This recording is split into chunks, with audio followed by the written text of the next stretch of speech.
Coach এবং ক্যাপ্টেনের সঙ্গে খুব সংক্ষিপ্ত একটা বৈঠক করেছি। স্কোয়াডে শামীমের অবস্থানকে ঘিরে দলে দেখতে চান, রাখতে চান।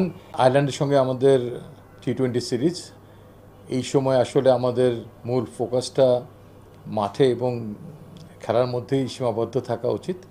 তারপরেও আমাদের দলনায়ক লিটন দাসের আজকে করা একটি প্রেস মিটের ফলশ্রুতিতেই দু একটি কথা না বললেই নয়, সেজন্যই ছোট্ট করে আমি এটা একটু ব্যাখ্যা দেওয়ার চেষ্টা করব।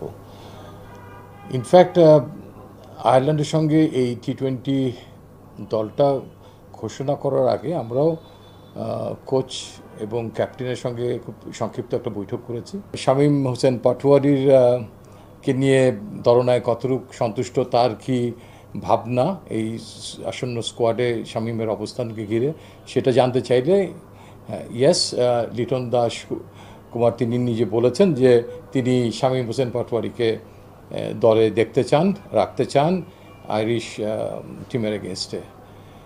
তো এক্ষেত্রে তার সুস্পষ্ট মতামত আমরা পেয়ে যাই এবং তিনি এও জানান যে এই বিষয় নিয়ে তার হেড কোচের সঙ্গে তার আলাপ হয়েছে এবং হেড কোচও চান যে সাম্প্রতিক যে সিরিজে ওয়েস্ট ইন্ডিজের সঙ্গে যে ব্যাটিং লাইন আপটা খেলেছে তাদের সবাইকে দলে দেখতে চান। আমি এবং হাসিবুল হোসেন শান্ত পরবর্তী পর্যায়ে আমাদের নিজেদের মধ্যে আলোচনা করে এই যে সিদ্ধান্ত নেই, সেই সিদ্ধান্তের আলোকে শামীম হোসেন পাটোয়ারি দলে সুযোগ পায় না এবং আমরা দুটো ম্যাচকে লক্ষ্য করে আমরা দলটা দিই। যে আমাদের একটা ইচ্ছা ছিল যে এই দুটো ম্যাচে যদি আমরা আমাদের সিরিজ জয়টা সুনিশ্চিত হয়ে যায়, তাহলে আমাদের থার্ড ম্যাচে আমরা দলে কিছু পরিবর্তন, কিছু এক্সপেরিমেন্ট এবং যারা বাদ পড়েছে তাদের সবাইকে আবার একটা দলে প্রথম একাদশে সুযোগ দিতে পারি। আমাদের নিয়ম মোতাবেক আমাদের দলটা ক্রিকেট অপারেশনসের মাধ্যমে বোর্ডের অনুমোদন নিয়েই ঘোষিত হয়। সিলেকশন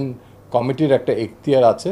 সিলেকশন কমিটি সবসময় দলনায়ক এবং কোচের সঙ্গে একই সহাবস্থানে সময় নাও থাকতে পারে কোনো খেলোয়াড়ের ব্যাপারে, এবং সেখানে কোনো অনুমতি নেওয়ারও প্রয়োজন নেই। আমরা we are accountable to the board.